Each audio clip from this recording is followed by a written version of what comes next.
ويسر لي أمري واحلل عقدة من لساني يفقهوا قولي أحييكم تحية إسلامية خير تحية في العالمين وتحية الإسلام هي السلام السلام عليكم ورحمة الله وبركاته.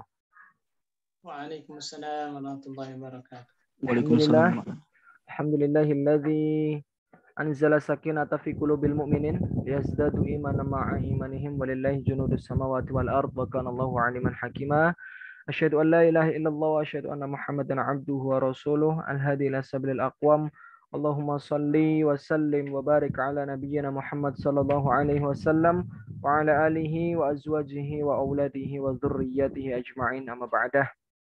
Alhamdulillah, saudara sekalian yang semoga selalu dirahmati oleh Allah Subhanahu wa taala.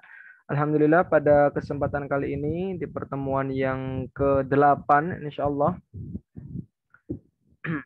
kita akan membahas dua bab sekaligus di bab mim sukun bertasydid serta hukum mim sakinah serta hukum nun sakinah dan tanwin. Kemarin semalam berarti ya itu juga ada beberapa yang belum dijelaskan tentang beberapa peringatan karena memang ada kendala di Zoom.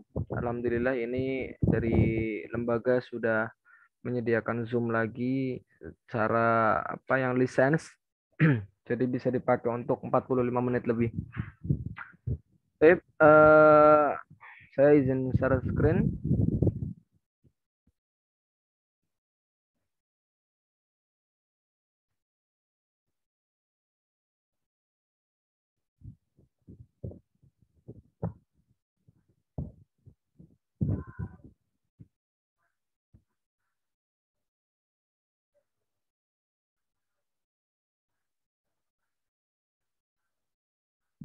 Ya, bismillah, langsung saja. Kemarin at-tahdzirat ya, sampai at-tahdzirat belum dijelaskan. At-tahdzirat. Qala nazim rahimahullahu taala wa in talaqayal bayanu lazimu an qada dhahraka ya'uddu adh-dhalimu wadturra ma'wa'adta ma'afawtumu wasaffiha jibahuhum alaihimu. Ya, di sini tentang peringatan, kemarin kan sudah dijelaskan tentang huruf dhad dan huruf dha, ya. Di sini Imam Ibnu Jazari dalam muqaddimahnya Al-Jazari ini menerangkan beberapa peringatan tentang bagaimana huruf dhad dan huruf dha itu. Setelah sebelumnya sudah saya jelaskan banyak ya tentang huruf dhad dan huruf dha. Wa in talaqayal bayanu lazimu. Jika kedua huruf ini, huruf dhad dan huruf dha ini ya, bertemu, ya, jika dua-dua ini bertemu, maka wajib membaca keduanya dengan jelas, izhar. Sempurna makhrajnya. Baik makhraj maupun sifatnya harus secara sempurna. Karena huruf dha sendiri makhrajnya jauh dari huruf dha. Huruf dha sendiri di samping lidah, ya, lidah samping nyentuh gigi geraham atas. Kalau huruf dha sendiri lidahnya digigit sama gigi. Seperti itu. Ya, jadi memang makhrajnya beda, sifatnya pun ada yang beda. Jadi memang ketika ketemu harus dibedakan, harus secara jelas. Contohnya ba'dadh zalimina ya. Ya'udhu anqadha, pertama anqadha dhahrak, anqadha dhahrak. Alam nashrah laka sadrak wa wada'na 'anka wizrak alladzi anqadha dhahrak. Nah, ini hati-hati di sini. Kadang imam terlalu menyepelekan hal ini dan kadang terlalu ta'assuf. Lawan kata dari takalluf itu ya. Jadi terlalu bermudah-mudah dalam membaca ini. Anqadha dhahrak. Jadi dha jelas, dha jelas. Terus selanjutnya ya'abdu dhalimu ya. Ya'abdu dhalimu. Ya, harus jelas di sini. Atau ba'dadh zalimin ya, ba'dadh zalimin. Ini antara huruf dha dan huruf dha harus jelas. Wadturra ma'wa'abta ma'afadtumu. Begitu juga wajib dibaca dengan jelas ya. Apabila pertemuan dot dengan to. Seperti kalimat wadturra. Wa-nya jelas wa. Wa terus bo-nya ada istitolahnya. Turro. Ya, jadi po-nya juga harus jelas. Turro ma'wa'abta. Huruf zo bertemu dengan ta. Wa'awta. Huruf dho bertemu dengan ta juga. Afal afaltumu. Baik. Jadi bo-nya jelas, istitolahnya jelas, ta-nya jelas. Afaltumu. Terus dan perjelaslah huruf di sini agak berbeda ya. Imam Ibnu Jazari sudah terlepas dari huruf bod dan huruf zo. Sekarang di bait yang terakhir ini Imam Ibnu Jazari memberikan peringatan bahwasanya perjelaslah huruf h dan huruf h. Ya. Nah, di sini yang dijelaskan adalah huruf h saja. Wasaffiha jibahuhum alaihimu. Karena apa? Karena h ini punya sifat namanya khofa. Sifat yang tersembunyi dan kadang disembunyikan. Sudah punya sifat sembunyi dan sering disembunyikan. Maka dari itu harus selalu dimunculkan. Jadi kan biasanya bacanya jibahuhum alaihim, jibahuhum alaihim. Nggak jelas hanya. Jadi harus dijelaskan. Jibahuhum alaihim. Seperti itu. Ya. Untuk selanjutnya ada namanya Syekh Abdullah Al-Afghon. Beliau ini berpendapat mengenai protobo. Jadi bo-nya beliau itu ada rokhwahnya kadang. Huruf bo-nya ada anginnya sedikit. Bentar.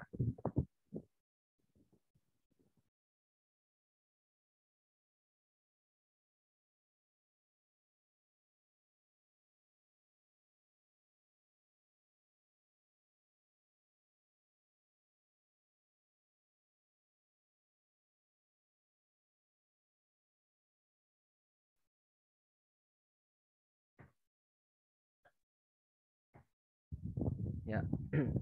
Lanjut sekarang ke bab yang baru, yaitu bab tentang mim wan nun.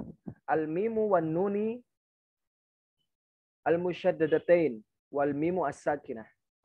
Mim dan nun yang bertasydid dan mim sukun. Ya.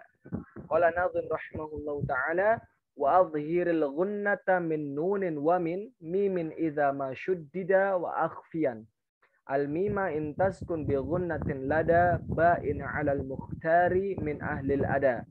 Wadhhiranha 'inda baqil ahrufi wahzar lada wawin wafa an takhtafi. Baik. Hukum mim dan nun sukun. Hukum mim dan nun yang bertasydid. Serta hukum mim sakinah. Wadhhiril gunnah. Dan jelaskanlah gunnah. Ya, jelaskanlah dengungnya, sifat dengung, sifat gunnah yang ada pada huruf nun dan mim. Yang ada pada huruf nun dan mim idza ma syuddida. Jika dia bertasydid. Jadi kalau ada huruf mim dan huruf nun ketika dia bertasydid, maka harus dijelaskan sekali gunnahnya. Karena apa? Karena pada saat bertasydid, keduanya berada pada tingkatan yang paling sempurna. Tingkatan gunnah paling sempurna adalah ketika ada nun dan mim yang bertasydid. Sebentar, ini saya bukakan tingkatan gunnah.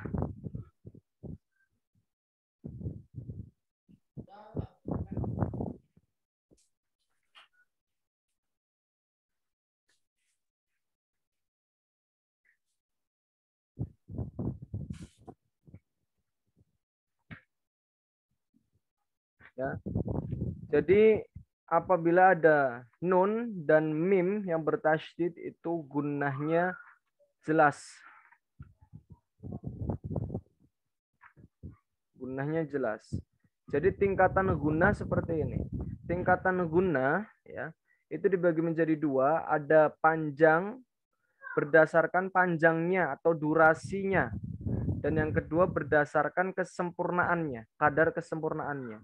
Ya, ini diingat-ingat dulu pondasinya. Tingkatan guna itu berdasarkan panjangnya, durasinya. Yang kedua berdasarkan kadar kesempurnaannya. Ini ada 3 pendapat di kalangan para masyayikh yang alhamdulillah saya rangkai. Yang pertama pendapat dari Syekh Muhammad Ahmad Mu'abbad. Pendapat Syekh Muhammad Ahmad Mu'abbad ini dari buku Al-Mulakhas Al-Mufid fi Ilmi Tajwid. Di buku Al-Mulakhas Al-Mufid fi Ilmi Tajwid, beliau mengatakan bahwasanya level mat yang paling tinggi, level gunnah yang paling tinggi adalah tingkatan gunnah ketika mim dan nun yang bertasydid. Ini menurut beliau. Yang kedua, idgham nakis bi gunnah. Idgham nakis bi gunnah. Jadi mim dan nun yang bertasydid ini panjangnya itu lebih dari 2 harokat. Jadi kadarnya itu hampir 3 malah. Jadi 2,5 lah. Inna summa. Ini menurut beliau. Terus yang kedua idgham, level yang kedua barulah idgham nakis bi gunnah. Idgham nakis bi gunnah sudah pernah saya jelaskan kayaknya masalah idgham ya. Nakis berarti dia masih menyisakan sifat. Dimasukkan tapi masih menyisakan sifat.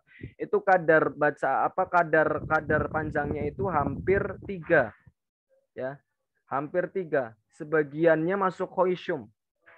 Sebagian khoisyum, sebagian al-jauf. Tingkatan level yang ketiga ada ikhfa syafawi dan iklab. Ini tingkatan guna yang ketiga.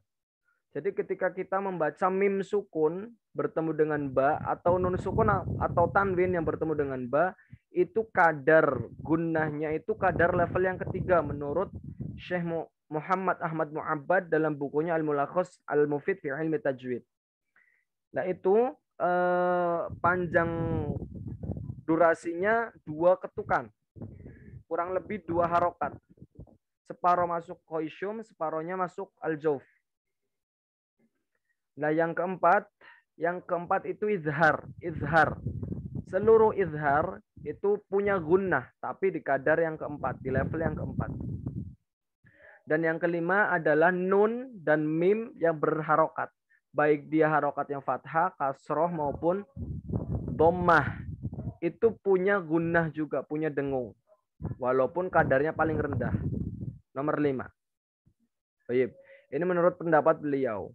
Sekarang menurut pendapatnya Syekh Dr. Rusdi Aiman Suwaid dalam bukunya Tajwid Musawwar.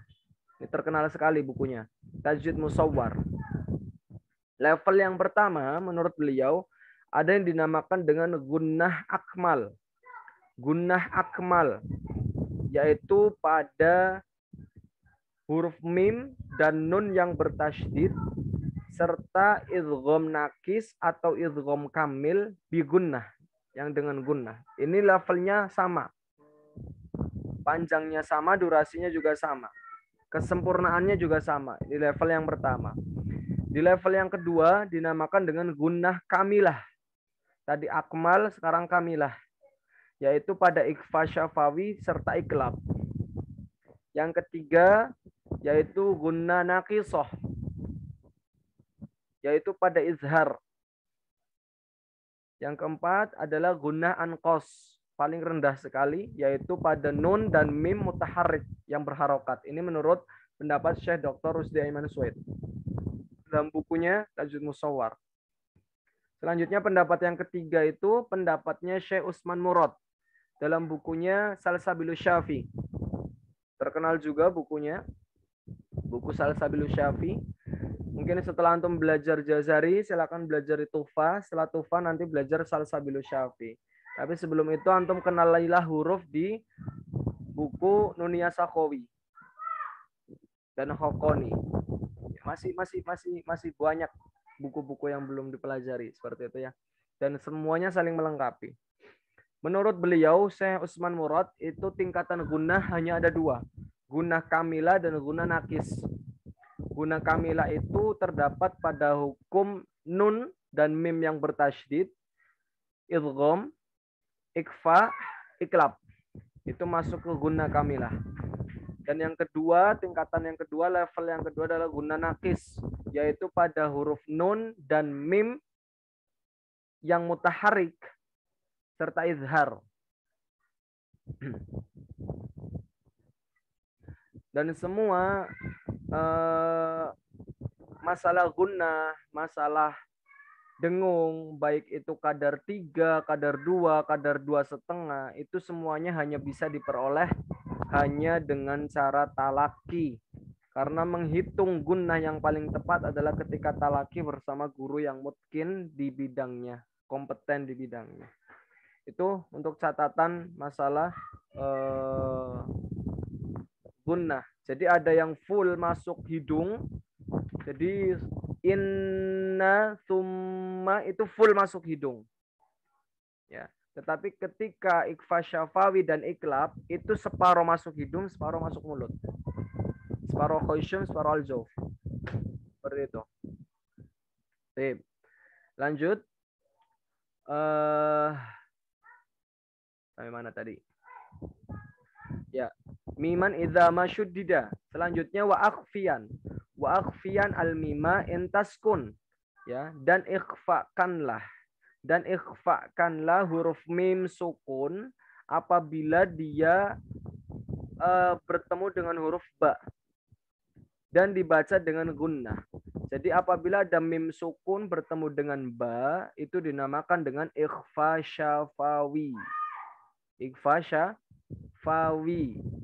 Dibaca samar-samar, dimasukkan, dan disertai dengan gunnah dengung. Dan inilah ya alal mukhtari min ahlil ada. Dan inilah pendapat yang terpilih di kalangan para ulama ahli qiraah, yaitu dengan cara merapatkan bibir secara lunak. Karena ustaz-ustaz sekalian, pada ikhfa syafawi itu dibagi menjadi dua. Ya, ada yang bacaannya dengan intibakus syafatain, ada dengan tarkul furja, seperti yang sudah pernah saya jelaskan. Intibakus syafatain itu bibir atas dan bibir bawah nempel secara lunak. Tetapi kalau intibakus syafatain itu meninggalkan celah satu helai kertas.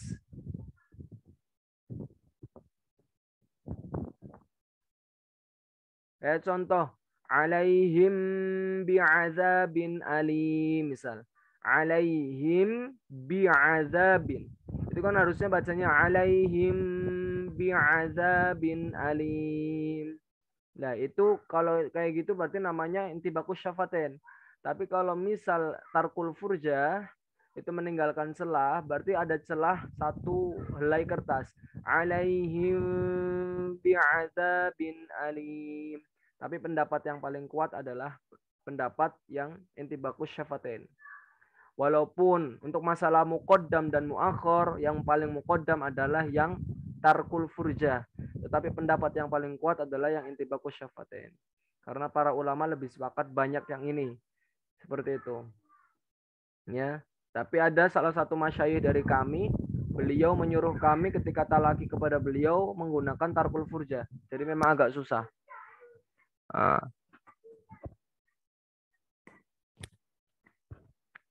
Nah, terus untuk apa namanya yang intibak yang tarkul furjah ini menurut Dr. Rusdi Aiman Sued juga beliau 20 tahun nyari tarkul furjah ini, sanadnya juga doif ya, maksudnya tersambung sampai Rasulullah tapi lemah. Seperti itu. Beliau sudah nyari 20 tahun tidak ketemu-temu mana pencetusnya. Hanya ada pengamalnya, pencetusnya belum ketemu. Seperti itu. Untuk tarkul furjah. Wallahu a'lam bishawab.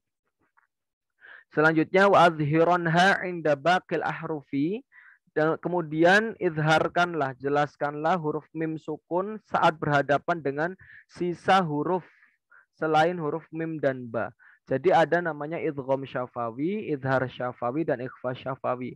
Idgham syafawi ini bisa dinamakan dengan idgham misli, idgham mimi, atau idgham mutamatsilain. Mim sukun bertemu dengan mim. Atau nanti ba sukun bertemu dengan ba di idgham mutamatsilain ya. Berarti namanya idgham ba'i. Bukan babi, idgham ba'i. Terus wawu dengan wawu, idgham wawi. Ya dengan ya, idgham ya'i. Nah, ba dengan ba, ba'i. Mim dengan mim, mimi. Kayak gitu. Nah, idgham mimi berarti apabila ada mim sukun bertemu dengan mim. Ikhfa syafawi berarti ketika ada mim sukun bertemu dengan ba.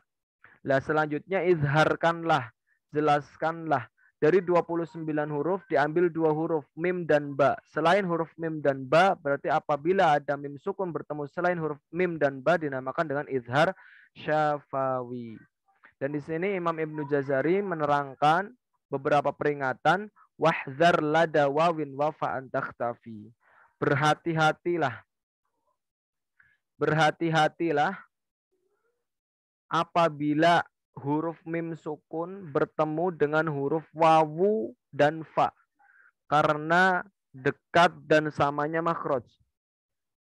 Mim kan makhrajnya di bibir, fa dan wawu juga makhrajnya di bibir. Jadi apabila mim sukun bertemu dengan wawu atau fa, maka harus hati-hati, harus dijelaskan. Contohnya lahum fiha. Lahum fiha. Jadi ta'afufnya harus jelas. Lahum fiha. Seperti itu. Jadi memang harus peringatan keras untuk masalah ketika mim sukun bertemu dengan wawu serta fa. Karena dekat dan samanya makhraj. Seperti itu. Kita lanjut. Satu sekalian. Wat tanwin. At-tanwin wan nun as-sakinah. Hukum nun sukun dan tanwin. Cuma sedikit. Kalau di Tuhfatul Atfal beliau menjelaskan panjang ya. Syekh Jamzuri ya, afwan masyaallah. Syekh Jamzuri menjelaskan Tuhfatul Atfal panjang untuk masalah nun sukun dan tanwin. Tapi kalau Imam Ibnu Jazari di sini menjelaskan pendek, sedikit saja. Jadi makanya tadi ya saling melengkapi.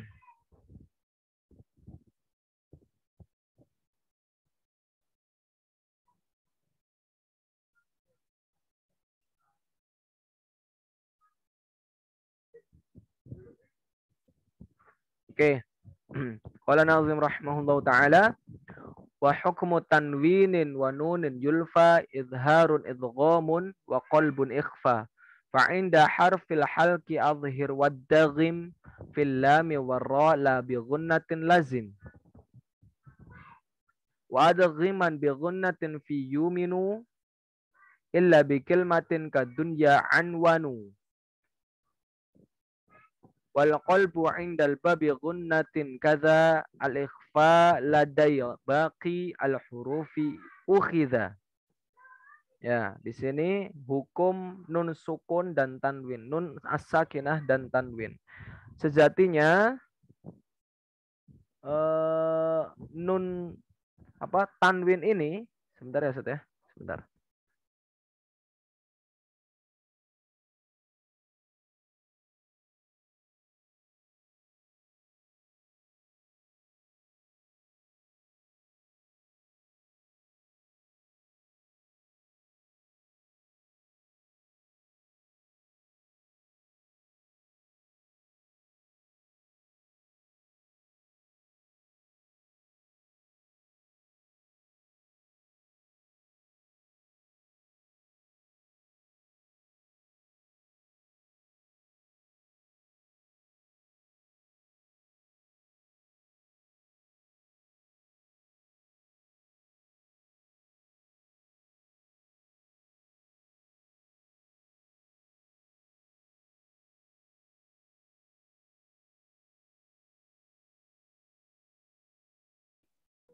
Baik.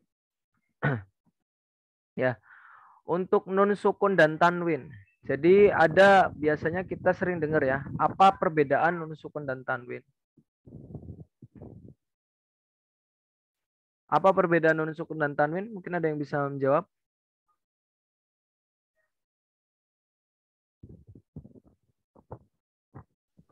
Pada dasarnya sama aja Ustaz.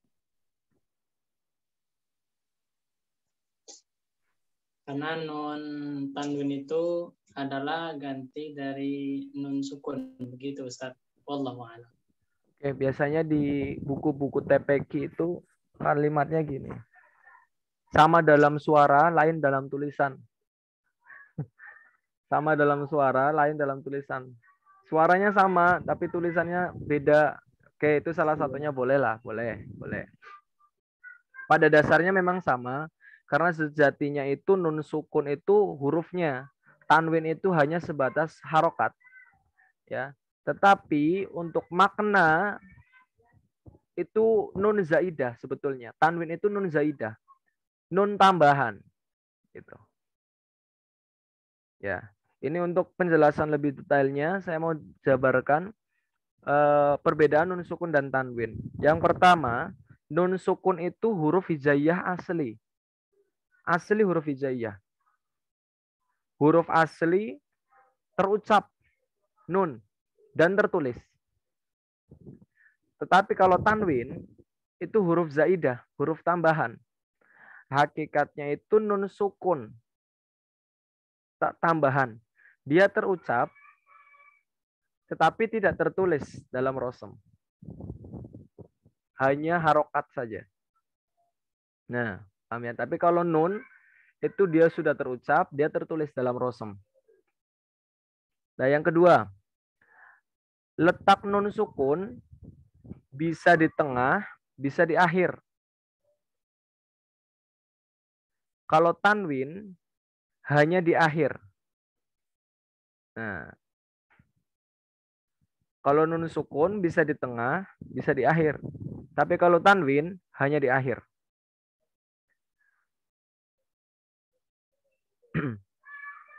Kalau nun sukun itu terucap ketika wasol maupun wakof. Itu nun sukun.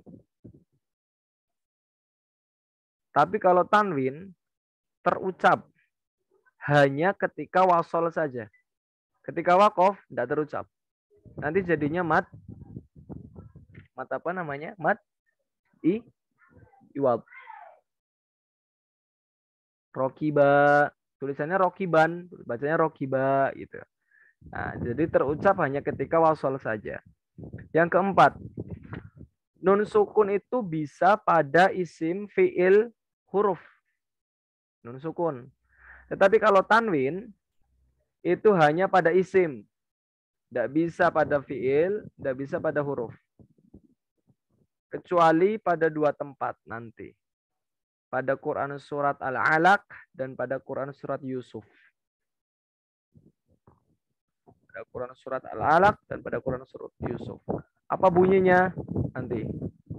Kalau ada waktu kita bedah tulisannya. Cuma ini tinggal 15 menit lagi.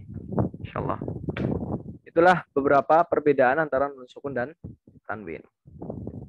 Nah, wa hukmu tanwinin wa nunin yulfa. Hukum nun sukun dan tanwin itu ada 4. Ini menurut Imam Ibnu Jazari. Menurut Syekh Jamzuri pada Tuhfatul Atfal juga dibagi menjadi 4. Tetapi ketika antum nanti belajar tentang hidayatus sibyan, itu nanti hukum nun sukun dan tanwin dibagi menjadi 5.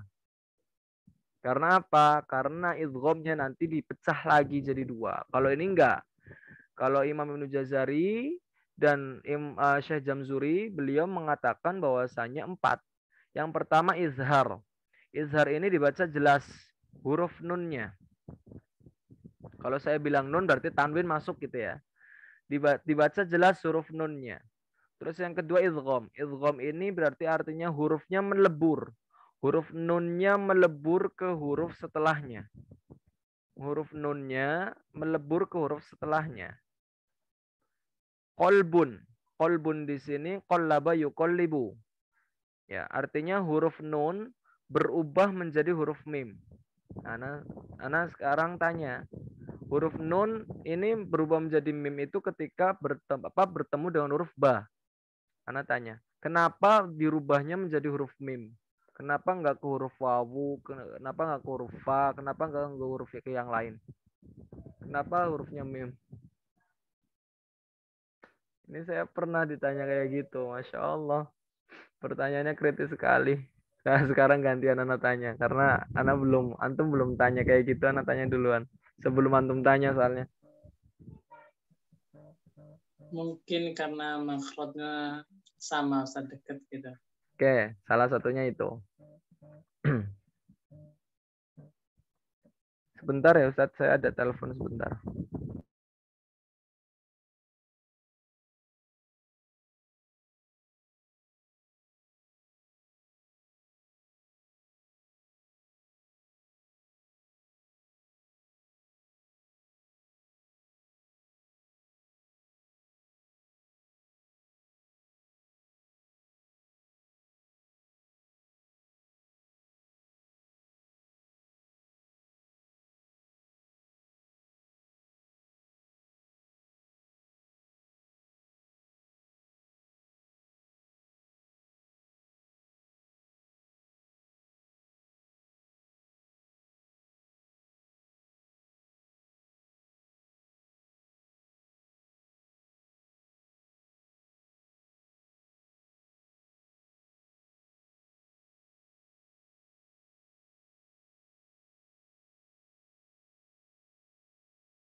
Baik, afwan.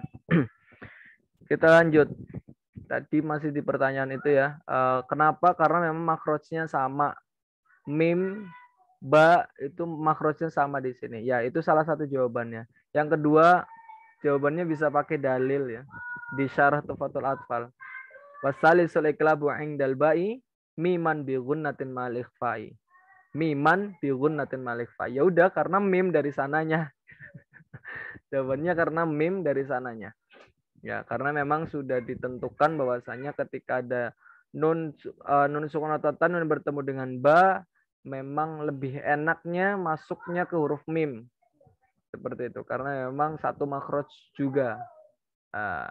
Karena memang lidah juga susah ketika langsung mengucapkan huruf ba. Ketika sudah menutup, masuk huruf ba-nya agak susah. Makanya diganti untuk huruf mim. Seperti itu. Yang keempat ada ikhfa. Ikhfa suara huruf nun yang disamarkan, sedangkan nanti lidahnya itu sudah bersiap-siap akan mengucapkan huruf selanjutnya. Itu yang dimaksud dengan ikhfa di sini. Fa'inda harfil halqi azhir wad daghim. Dan apabila huruf nun sukun bertemu dengan huruf-huruf halqi. Huruf-huruf halqi apa kemarin? Hamzah,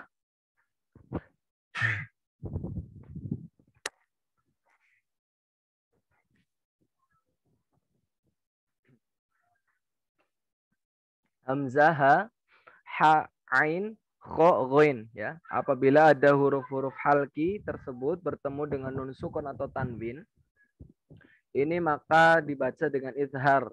Harus jelas huruf nunnya. Nah, selanjutnya wad-daghim dan idghamkanlah apabila nun sukun atau tanwin bertemu dengan huruf lam dan ro. La bi gunnatin lazim, tanpa dengung, tanpa gunnah. Makanya disebut dengan idgham bila gunnah. Apabila ada nun sukun atau tanwin bertemu dengan huruf lam atau ro. Nah, selanjutnya wa adghiman bi gunnatin fi yuminu. Ya. Yang di sini itu yang tadi tanpa menyisakan huruf ya. Jadi apabila nun sukun bertemu dengan lam dan ro, yakni suara nun itu dianggap tidak ada. Asyhadu alla ilaha illallah, bukan asyhadu an la ilaha illallah. Jadi nun itu dianggap tidak ada. Ada tetapi tidak dianggap. Ya, ini salah satu ada yang tidak dianggap ini. Kasihan. Idgham bila guna dan kemarin idgham syamsiyah. Ada tetapi tidak dianggap. Kehadirannya ada tetapi tidak dianggap. Dan langsung dibaca huruf lam dan ro dengan bertasydid serta wajib tanpa menyisakan gunnah saat membacanya. Tetapi ini merupakan bacaan pada riwayat Imam Hafiz jalur Syatibiyah. Kalau nanti bacaannya qiraatnya yang lain, nanti beda lagi untuk masalah lam dan ro. Nah, ini yang dibahas di sini untuk riwayat Imam Hafiz jalur Syatibiyah. Terus selanjutnya wa adghiman bi gunnatin fi yuminu.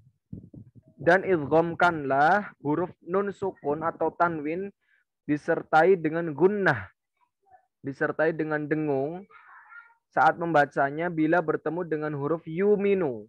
Kalau di syaratu fatul atfal yanmu, biyanmu ulima gitu ya. Biyanmu, yanun mim wawu. Kalau di sini di matan Jazari ini yuminu, ya wawu mim nun. Ya, sama saja. Jadi apabila ada nun sukun bertemu dengan nun sukun atau tanwin yang bertemu dengan huruf ya, wawu, mim, dan nun, maka harus dibaca dengan dengung, gunnah. Makanya dinamakan dengan idgham bi gunnah. Baik. Nah, di sini lanjutannya illa bikil matin kadunya anwanu. Kecuali apabila nun sukun saja tanpa tanwin. Apabila nun sukun bertemu dengan huruf wawu atau ya dalam satu kalimat. Nah, dalam satu kalimat maka dinamakan dengan izhar wajib atau izhar mutlak. Ya. Kenapa? Karena dibaca jelas. Hanya ada 4 tempat di dalam Al-Quran. Yang pertama, dunyanun, sinwanun, qinwanun, dan bunyanun. Ya, jadi nun sukunnya itu nyambung dengan wawu, nun sukunnya nyambung dengan ya, dunya dalam satu kalimat. Nah, dinamakan dengan izhar wajib atau izhar mutlak. Ini bagian keluarga dari idgham bi gunnah. Ya, seperti itu. Selanjutnya wal qalbu indal bab bi gunnatin kadza. Dan ubahlah huruf nun menjadi huruf mim. Ya. Qalb. Ya. Qallaba yuqallibu. Saat bertemu dengan huruf ba, cukup ba saja. Disertai dengan gunnah saat membacanya. Gunnahnya berapa ketukan? Gunnahnya 2 ketukan saja, 1 alif atau 2 harokat. Ya. Saat membacanya. Jadi dinamakan bacaan iklab apabila ada nun sukun atau tanwin bertemu dengan huruf ba. Selanjutnya al-ikhfa ladai baqil hurufi ukhidha. Dan ikhfakanlah atau samarkanlah huruf nun atau tanwin, nun sukun atau tanwin yang bertemu dengan huruf sisa-sisa dari izhar halki, izhar halki, idgham baik yang bi gunnah maupun bila gunnah serta iklab. Berarti hurufnya apa aja? Kalau di syarah Tuhfatul Atfal itu tibsum masil ruhman tafuz dhif dhani'am da'su adhannin zur syarifan lil karam. Tapi kalau biasanya kita baca sendiri ya berarti ta sa jim dal daza sin shin so do to do fa qaf kaf. Hurufnya ada 15. Apabila nun sukun atau tanwin bertemu dengan huruf-huruf tersebut, maka nanti diikhfakan. Ya, diikhfakan. Hanya saja nanti ada marotibul ikhfa. Marotibul ikhfanya beda. Jadi ketika baca ingkungtum, nun sukun bertemu dengan kaf, itu hurufnya murni ng, eng. Ing. Tetapi ketika nun sukun bertemu dengan huruf ta, itu tidak murni ng. Jadi nggak bisa ing dengan kung itu sama. Nggak bisa. Ing kungtum nggak bisa. Ing itu murni ng, Tapi nun sukun bertemu ta itu setengah masuk hidung, setengah di mulut. In kuntum shadiqin. In kuntum shadiqin. Beda antara ing dengan kun. Nah, dengungnya beda. Apalagi kalau nanti ketemunya dengan huruf-huruf isti'la. Itu lebih beda lagi. Itu lebih berat lagi. Nah, misal min sol-soling. Min itu masuk ke dalam banget ya. Diangkat pangkalnya. Min sol-soling kal fakhar. Nah, min sol-soling murni NG lingkal fakhor misal. Jadi antara marotibulnya beda antara mana huruf-huruf yang berat, mana huruf-huruf yang ringan, dan mana huruf-huruf yang dekat dengan bibir. Nah, huruf-huruf yang dekat dengan bibir kan huruf ta, dal, dengan to.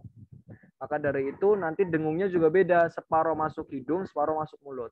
Ing NG-nya di sini, di tenggorokan. Ing kul masukkan hidung. Kultum. Ya, semuanya itu masuk dengan talaki. Ketika antum ndak talaki, ndak ada koreksian bacaan dari guru. Seperti itu. Itu masalah ikhfa.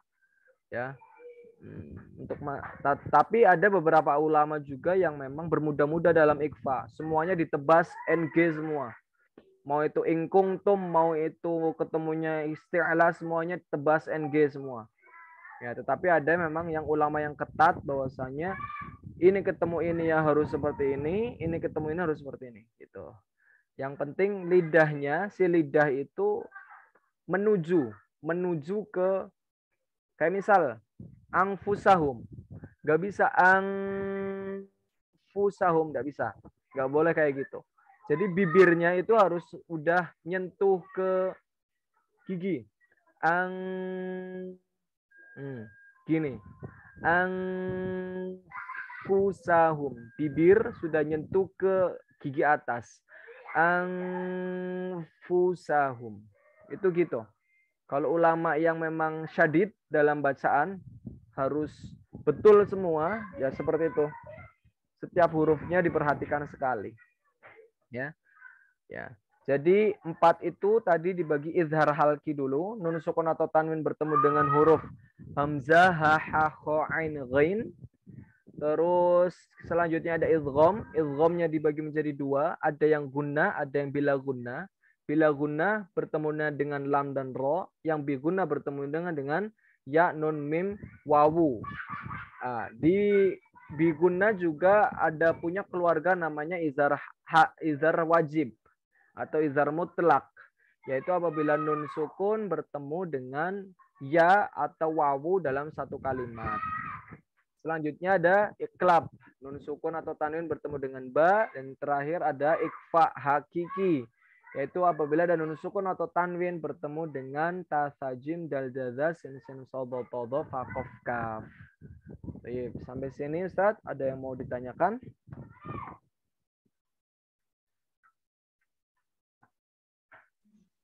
Ustaz. Afan, untuk mengenai mim sukun dengan ba tadi itu, untuk kalau kita hanya berpegang kepada satu aja yang idbak gimana, Ustaz? Kalau inti baku syafaten ya, enggak masalah. Enggak masalah ya? Enggak masalah. Jadi ya tergantung guru saja, Ustaz. Tergantung guru. Kebetulan guru ana, 2 guru ana ini, afwan, malah 3 Ustaz. 3 guru ana itu beliau mendapat sanatnya, mendapat periwayatannya itu boleh membaca dua-duanya. Jadi ketika ana baca di hadapan beliau nyuruh Al-Baqarah baca pakai intibaku syafaten. Ali Imran baca pakai tarkul furjah. Jadi memang seperti itu. Ada salah satu guru yang memang beliau cuma dapat tarkul furjah. Jadi nggak pakai intibaqus syafatain. Jadi ketika Anda baca pakai intibaqus syafatain itu malah disalahkan. Jangan pakai intibaqus syafatain. Saya dapatnya furja. Gitu. Jadi seluruh satu Al-Quran 30 juz dibaca itu ya harus pakai tarkul furja. Jadi ketika nun sukun atau tanwin bertemu dengan ba atau mim sukun bertemu dengan ba, dibacanya di celah, ada celahnya gitu. Memang jadi perlu latihan seperti itu. Jadi tergantung gurunya saja. Nah, ada yang lain?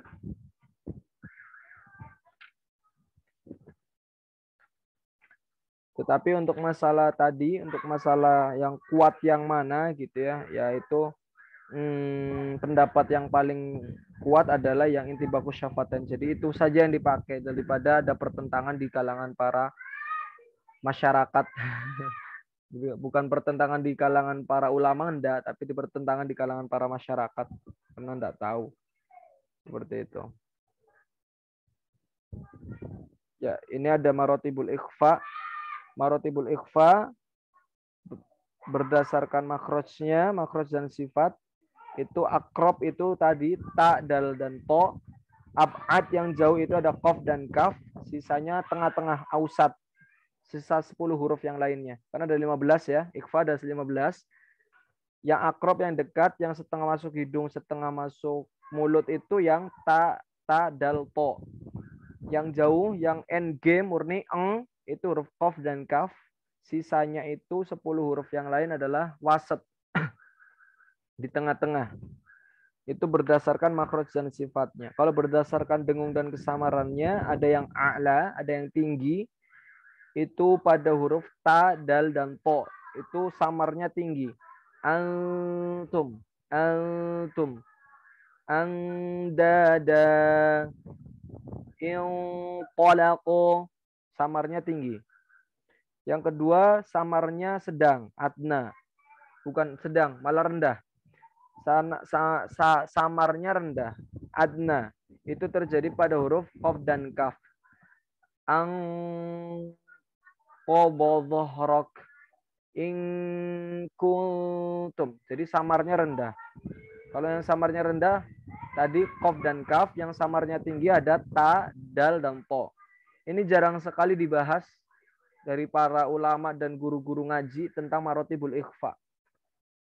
Saya ini aja dapat marotibul ikhfa ini di salah satu guru yang memang beliau mau menjelaskan. Karena ada beberapa guru yang nggak mau menjelaskan. Ini diambil dari pendapatnya Syekh Dr. Siapa yang namanya ya? Syu'ad Abdul Hamid. Bukunya namanya Taisirur Rahman fi Ilmi Tajwid. Nah, silakan bisa dibuka. Bukunya Taisirur Rahman.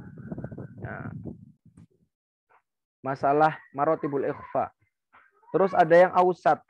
Ausat itu untuk huruf-huruf yang pertengahan tadi. Ya.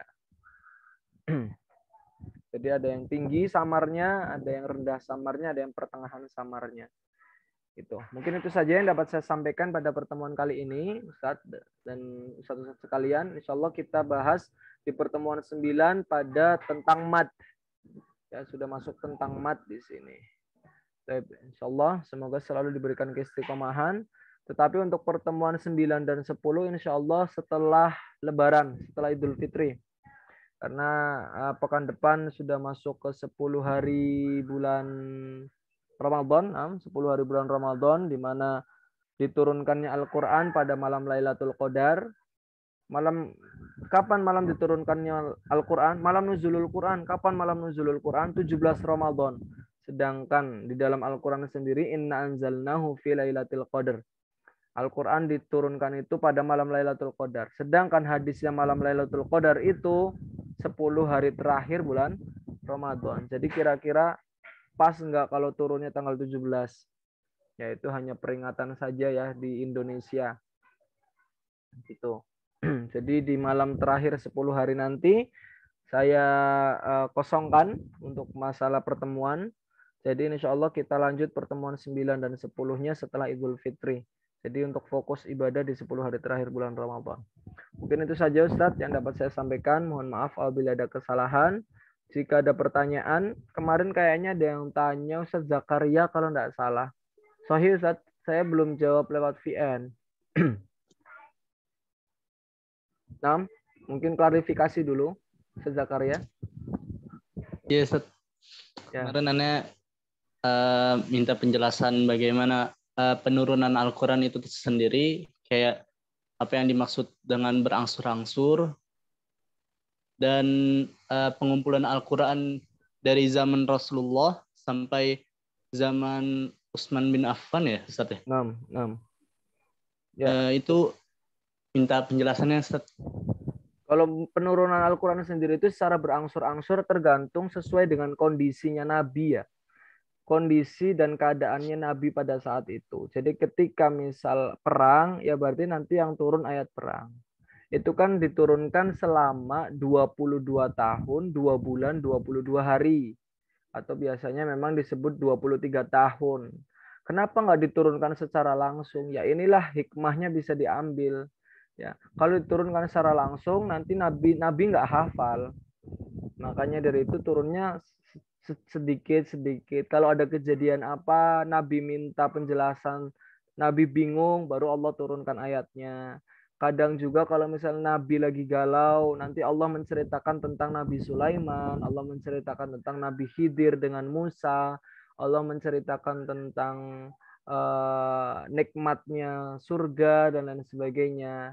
Nanti kalau misal Nabi sedang gembira dan lain sebagainya, nanti Allah turunkan kisah dan cerita-cerita tentang azab dan lain sebagainya. Itulah. Jadi maksud yang diturunkan secara berangsur-angsur itu ya selama 23 tahun itu berdasarkan situasi dan kondisi Rasulullah pada saat itu. Jadi baru pertama kali turun wahyu kan ketika Rasulullah berumur 40 tahun ya, Iqra bismi rabbikal ladzi khalaq. Nah, itu ayat yang pertama kali turun. Jadi Rasulullah umur 40 tahun, Rasulullah wafat pada umur 63 tahun itu ya Al-Qur'an diturunkan pada saat Rasulullah umur 40 sampai 63 secara berangsur-angsur. Kalau pengumpulannya sendiri itu ketika Rasulullah pada masanya Rasulullah hidup itu Al-Qur'an nggak ditulis. Maka dari itu ketika kepemimpinannya Khalifah Abu Bakar As-Siddiq itu beliau bingung. Ini banyak perang, banyak sekali yang meninggal.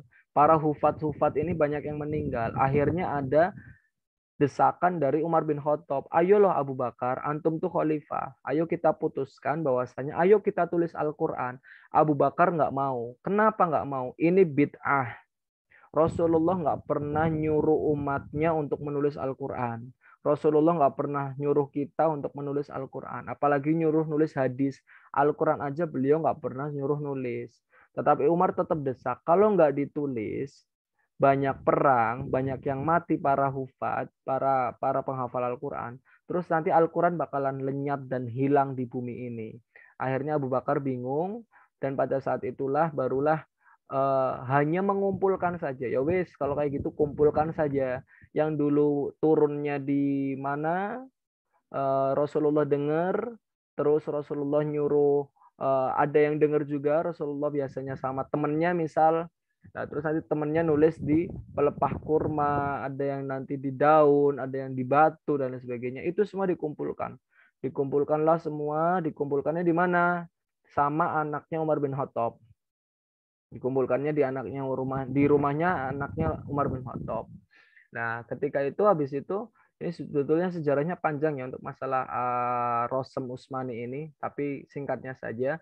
Ketika masanya khalifahnya Umar bin Khattab, barulah semuanya dikumpulkan. Kan masanya panjang ya, mengumpulkan itu nggak sehari jadi. Ada yang turun di Madinah, ada yang turun di Mekah, semuanya dikumpulkan. Barulah ketika masanya Umar bin Khattab, semuanya terkumpul dan bingung juga pada saat itu. Gimana ini? Gimana cara penulisannya? Siapa yang bisa? Barulah dikumpulkan, membentuklah panitianya, ada Zaid bin Sabit, dan sebagainya. Prosesnya panjang, sampai akhirnya pada saatnya Utsman bin Affan, Al-Quran itu selesai ditulis oleh Utsman bin Affan dan Zaid bin Sabit serta kawan-kawannya. Ada berapa? Itu nanti suatu saat tak jelaskan siapa penulis Al-Quran dan kawan-kawannya Utsman bin Affan itu, dan berapa Al-Quran yang ditulis oleh Utsman bin Affan. Ada berapa mushaf yang ditulis oleh beliau. Ada sekitar, ada yang bilang 5, ada yang bilang 6, ada yang bilang 7, ada yang bilang 8.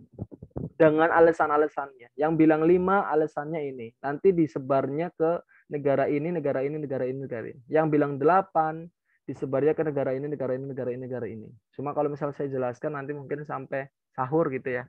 Jadi ini sekilas aja. Lah, yang penting intinya satu, mushafnya Utsman bin Affan itu beliau pegang, dan ketika itu beliau dekap, beliau lagi nulis mushaf, masih nulis memperbaiki. Jadi dulu tuh nggak ada harokat, jadi cuma garis-garis doang gitu ya. Dan ketika itu Utsman bin Affan dibunuh. Ya, Utsman bin Affan dibunuh sama siapa? Sama kaum yang mendukung Ali bin Abi Thalib dan lain sebagainya lah, itulah ya. Pertentangan di situ, Utsman bin Affan dibunuh sampai darahnya mengucur di Al-Qur'annya beliau. Jadi ketika itu beliau lagi megang Al-Qur'an, lagi dekap Al-Qur'an gitu ya, lagi meluk Al-Qur'an, sampai Al-Quran itu dibawa kemana-mana, Al-Quran itu dibawa kemana-mana, akhirnya sampai terbunuh pun sedang mendekap Al-Quran. Dan Al-Quran itu katanya disimpan sama anaknya Umar bin Khattab. Ketika Utsman bin Affan meninggal, disimpanlah sama anaknya Umar bin Khattab. Disimpan di rumahnya. Sampai sekarang masih misteri Al-Quran yang ada cucuran darahnya Utsman bin Affan ini di mana belum ketemu. Kalau ada yang bilang di Istanbul, ada yang bilang di Mesir, ada yang bilang di Mekah, itu hanyalah replika. Yang aslinya belum ketemu sampai sekarang. Yang benar-benar ada darahnya Utsman bin Affan. Karena itu dicari bukan cuma sama orang Islam, dicari oleh seluruh umat, baik di segala lini agama. Karena memang bukti sejarah kebesaran Al-Quran sampai ada darahnya itu ya sangat luar biasa lah ketika itu. Jadi yang semua itu yang ada itu ya replika, katanya seperti itu. Wallahu a'lam bishawab. Ya, itu nanti ada daurahnya lagi. Nanti dibagi lagi, ada daurah Rosem, ada daurah Dobat, nanti ada daurah Rosem Utsmani. Wah, kalau ngikutin Al-Qur'an ini memang tidak ada habisnya. Seperti itu, Ustaz. Mungkin itu saja yang dapat saya sampaikan. Afwan, alafu minkum, wabillahi taufiq wal hidayah.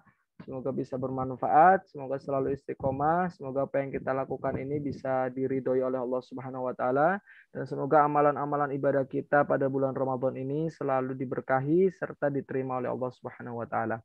Syukran, wabillahi taufiq wal hidayah. Assalamualaikum warahmatullahi wabarakatuh. Waalaikumsalam warahmatullahi wabarakatuh. Barakallahu fikum.